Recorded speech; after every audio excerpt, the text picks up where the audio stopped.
అప్పుల బాధలు వెంటాడుతున్నాయా? అయితే 6 జేవిఆర్ వారి జాతిరత్నాలు ధరించండి. Welcome to Manam TV. నేను మీ మనోజ్. అల్లు కుటుంబానికి షాక్ ఇచ్చారు జిహెచ్ఎంసీ అధికారులు. జూబ్లీ హిల్స్ రోడ్ నెంబర్ 45లోని అల్లు బిజినెస్ పార్క్ భవనంపై అక్రమ నిర్మాణం చేపట్టారంటూ హీరో అల్లు అర్జున్ తండ్రి నిర్మాత అల్లు అరవింద్కు షోకాజ్ నోటీసులు జారీ చేశారు జిహెచ్ఎంసీ అధికారులు.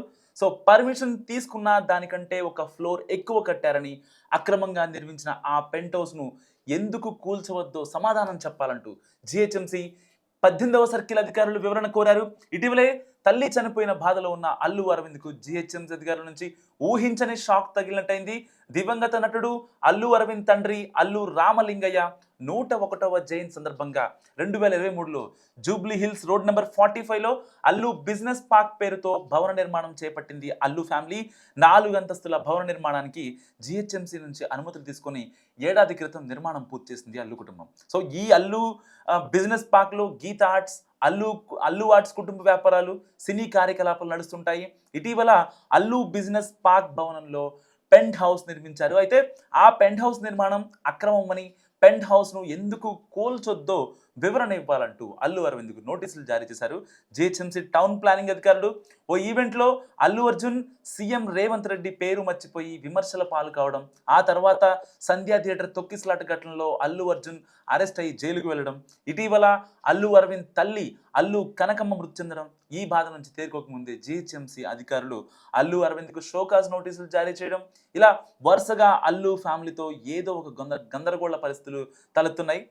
సో తాజాగా అప్పుడు ఏదైతే సంధ్యా థియేటర్ ఘటన నుంచి కూడా ప్రభుత్వంతో అంటే కొంచెం క్లమ్జీ పరిస్థితులు ఉన్న నేపథ్యంలోనే మళ్ళీ జిహెచ్ఎంసీ ఇప్పుడు నోటీసులు ఇవ్వడం ఒక రకంగా చర్చనీయాంశం అవుతుంది. ఎందుకంటే ఎందుకు బాయే టార్గెట్ అవుతున్నాడు పద్దాక అనే దానికి కూడా చాలా మంది మాట్లాడుతున్న పరిస్థితి. సో ఒక రకంగా చెప్పుకోవాలంటే ఈ రోడ్ నెంబర్ 45లో ఏదైతే ఒక బిల్డింగ్ నిర్మించారో దానికి పెంట్ హౌస్ అనేది నిజంగా జిహెచ్ఎంసీ టౌన్ ప్లానింగ్ అధికారులు అనుమతి ఇవ్వలేదు.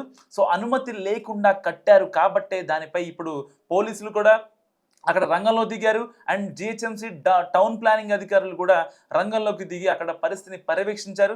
సో ఎందుకు కట్టారంటూ కూడా వాళ్ళ దగ్గర నుంచి వివరణ కోరారు. అయితే దానికి సంబంధించి చిన్న చిన్న పార్టీస్ కావచ్చు, చిన్న అంటే 2-3 లేకపోతే 4 కొంచెం లిమిట్లో ఉన్న వాళ్ళు మాట్లాడుకోవడానికి మాత్రమే కట్టామంటూ కూడా వీళ్ళు అల్లు ఫ్యామిలీ నుంచి వచ్చిన ఆన్సర్. సో ఇలాంటి నేపథ్యంలో మరి దాన్ని కూల్చివేస్తారా లేదా దాన్ని కంటిన్యూ చేస్తారా, ఏదైనా పైరవీలు చేస్తుందా అల్లు కుటుంబం అనేది కూడా నిజంగా మరి వేచి చూడాల్సిన పరిస్థితి. ఒక రకంగా జిహెచ్ఎంసీ టౌన్ ప్లానింగ్ ఆఫీసర్స్ మాత్రం చాలా సీరియస్గా ఉన్నారు. ఎందుకంటే దీనికి హైడ్రాకి లింక్ అయి ఉంది. సో ఎటువంటి అక్రమ నిర్మాణాలు హైదరాబాద్లో ఉండకూడదంటూ కూడా చాలా గట్టిగా పనిచేస్తుంది ఒక పక్క తెలంగాణ ప్రభుత్వం. మరి ఇలాంటి నేపథ్యంలో అక్కడ వీళ్ళొక్కళ్ళకే ఇచ్చినంత మాత్రాన మళ్ళీ రేపొద్దున ఇంకొకళ్ళు కట్టరంటాయి. ఎందుకంటే రోడ్ నెంబర్ 45 జూబ్లీ హిల్స్ ఆ రోడ్ అనేది చాలా క్లమ్జీగా ఉంటుంది. సో అలాంటి చోట మరి వేరే ఒక బిల్డింగ్ పైన ఒకవేళ వేరే ఇంకెవరన్నా వీళ్ళని చూసి అక్కడ పెంట్ హౌస్ ఇలాంటి కట్టడం జరిగితే సో అంత అధికార దుర్వినియోగం జరిగిందంటూ కూడా